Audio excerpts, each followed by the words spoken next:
Boa tarde a todos e a todas. Em nome desta equipa que me acompanha, permitam-me desde já saudarmos antes de mais a Direção-Geral da Educação e agradecer o convite para estarmos aqui hoje a partilhar a nossa experiência neste segundo ano de realidade de manuais digitais. Permitam-me um segundo cumprimento ao professor Luís Valente, que nos tem acompanhado também nesta caminhada, e então passamos à apresentação. E antes de mais dizer-vos o seguinte: o nosso agrupamento, o agrupamento de escolas de Prado, ele está situado na margem direita do Rio Cávado, num sítio bastante bonito, e como eu já disse isto em vários fóruns, e não quero passar por mentiroso, nada melhor do que então apresentarmos aqui um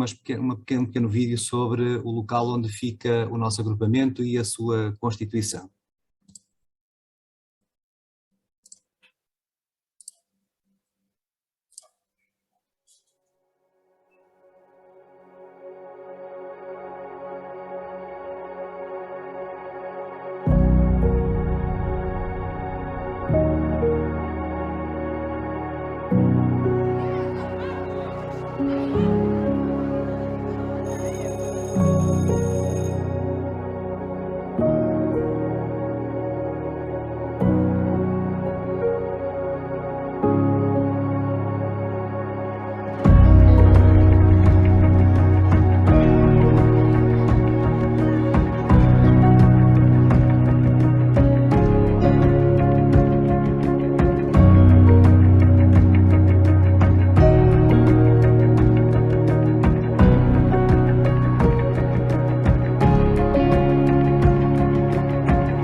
Muito bem,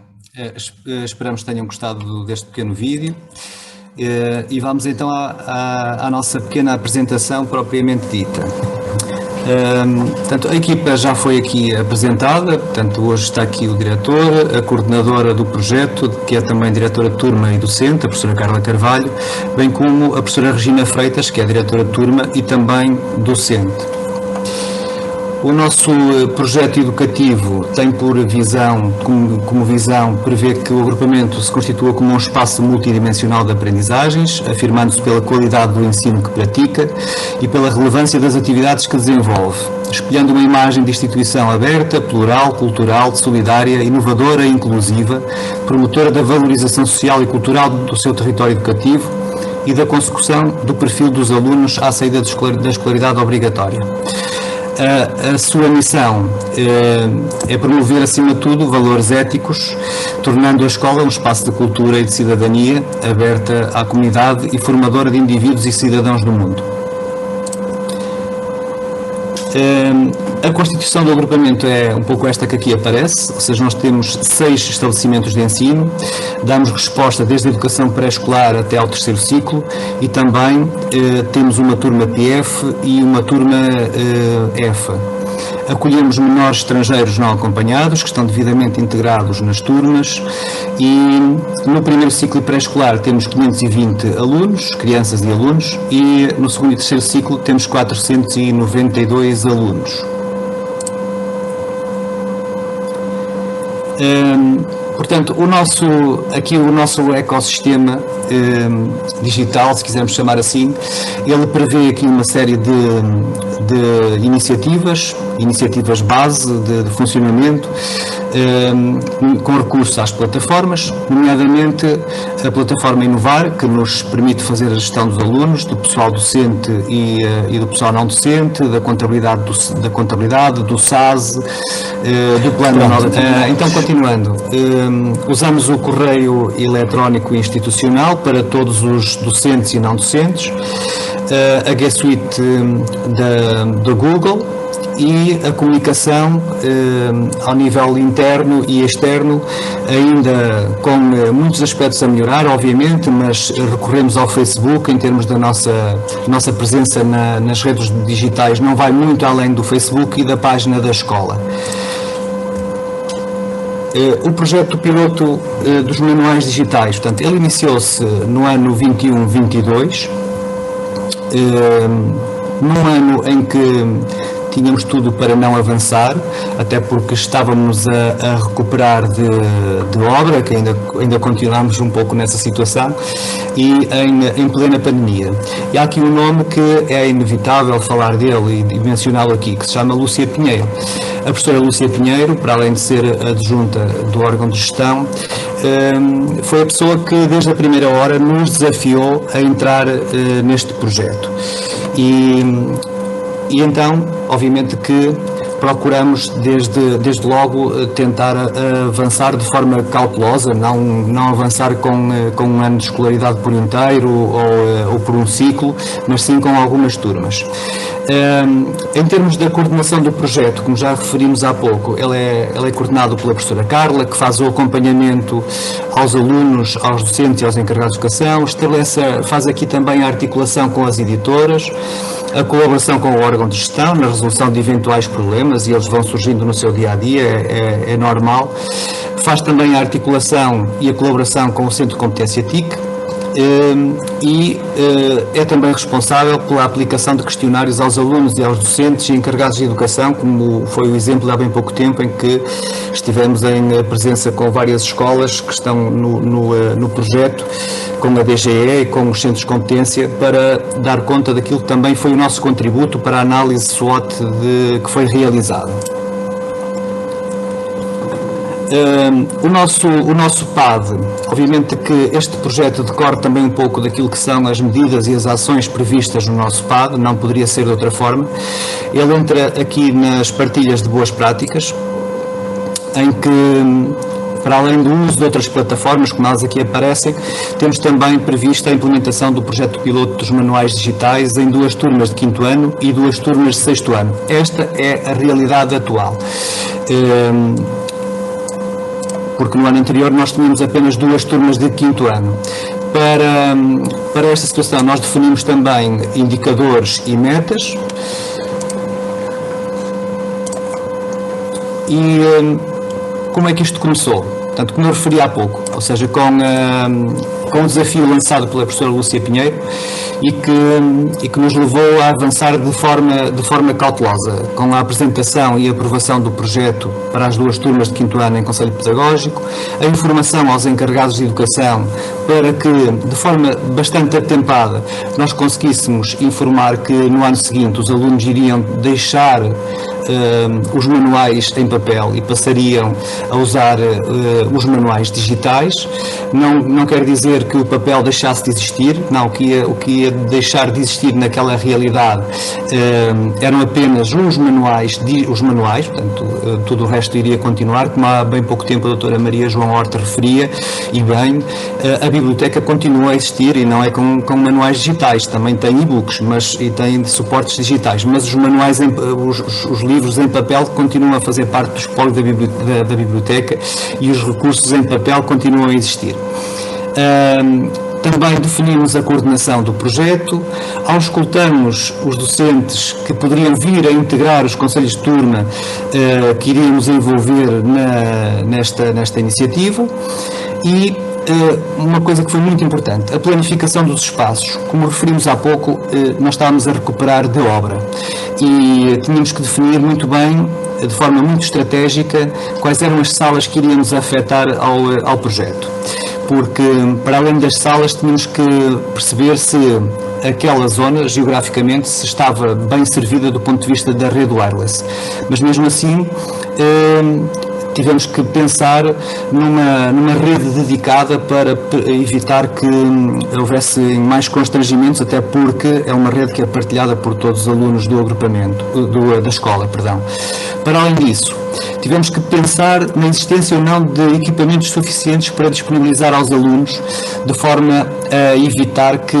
o recurso, portanto o equipamento, tivesse que fazer parte daquilo que os alunos faziam deslocar diariamente para as suas casas e das suas casas para a escola. Ou seja, garantir que tínhamos equipamentos para entregar a cada um dos alunos e que esses equipamentos poderiam ficar na sala e não serem deslocados para casa. Da mesma forma que fomos acompanhando aquelas famílias que não tinham recursos suficientes para garantir que em casa tinham tecnologia para que os seus educandos, os seus filhos, pudessem usar neste projeto. Importante também foi a definição de um tempo, que chamamos manuais digitais, um tempo comum a todos os professores que estão envolvidos no projeto, para poderem frequentar formação, por exemplo, para poderem desenvolver trabalho colaborativo, para poderem construir colaborativamente os recursos que levam diariamente à sala de aula com os seus alunos. A questão da rede wireless, como há pouco referimos, foi um dos aspectos que tentamos monitorizar e controlar, para que não houvesse interferências e que os alunos tivessem o acesso à internet de forma estável, o que não aconteceu nos primeiros tempos, é uma grande verdade, e que os alunos tiveram que recorrer aos routers que vinham e vêm incorporados nos equipamentos que serviram aqui de plano B. Estas são umas imagens daquilo que é o que acontece nas salas de aula. Portanto, há salas que têm armários de carregamento e há outras salas em que transformamos armários em armários de carregamento. Portanto, eles estão devidamente adaptados, com separadores para que os alunos consigam estacionar lá os respectivos computadores, com a criação de uma linha a nível do ponto de vista de segurança da energia. Criamos uma linha dedicada exclusivo para o carregamento dos equipamentos e fomos também tratando aqui, como eu costumo dizer, de forma muito maternal estes equipamentos, ou seja, não dá para perceber, mas se repararem, por exemplo, aqui ainda dá para conseguir visualizar algumas etiquetas, ou seja, cada equipamento tem, desde o computador ao carregador, ao local onde o computador se encontra, tudo tem uma etiqueta. Os alunos, logo na primeira aula, são alvo de uma pequena aula de condução, ou seja, eles são treinados a saber quando é que têm que ir buscar o equipamento e saber que aquele equipamento ocupa um determinado espaço específico. e como é que têm que fazer depois para devolver ao carregamento.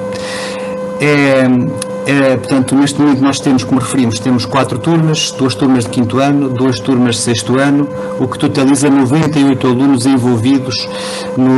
neste mesmo projeto.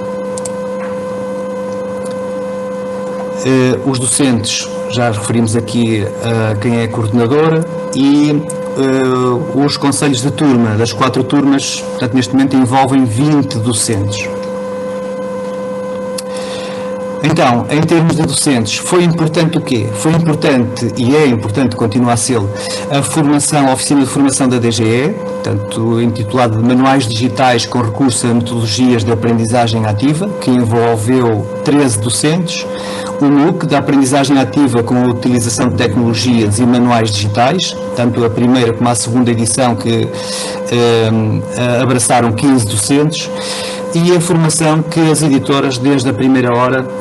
procuraram estar de mãos dadas com as escolas, e no nosso caso foi mesmo assim, desde a primeira hora, foram muito importantes para conferir alguma tranquilidade aos pais, que foram aqueles que se mostraram mais ansiosos relativamente a esta mudança, que é uma mudança significativa naquilo que, se quisermos parar para pensar, eles próprios passaram pela escola com manuais em papel. Os miúdos que hoje estão envolvidos neste projeto, pelo menos passaram 5 anos com manuais em papel, e quebrar aqui de um ano para o outro esta situação que parece quase inevitável, implica que, no mínimo, os pais sejam informados daquilo que vai acontecer e como é que vai acontecer, e se a escola está preparada e como é que vai responder. Pronto, foi essa uma das grandes preocupações daqui da escola. A par com estas iniciativas, tivemos também, e muito importante, a Academia Digital para Pais, numa dupla vertente. Ela aqui assumiu a importância de envolver os alunos da escola, mais velhos, que assumiram aqui o papel de verdadeiros líderes digitais. Portanto, eles foram os alunos que primeiro absorveram formação vinda e preparada pela Universidade de Aveiro, mas organizada aqui com os professores da escola, que fez deles verdadeiros formadores dos encarregados de educação que se inscreveram na iniciativa da Academia Digital para Pais, que já vamos neste ano na sua 3ª edição. Para pais que, para muitos deles, criar um e-mail ou utilizar o mesmo e-mail foi uma verdadeira conquista. Considerações, antes de dar a palavra aqui às minhas ilustres colegas. As considerações finais relativas aqui a esta nossa realidade. Primeiro, que o agrupamento disponibiliza portáteis da escola para os alunos que não têm portáteis da escola digital, ou seja, os kits não chegam neste momento para todos. A prioridade recai sobre os alunos com escalão A e B,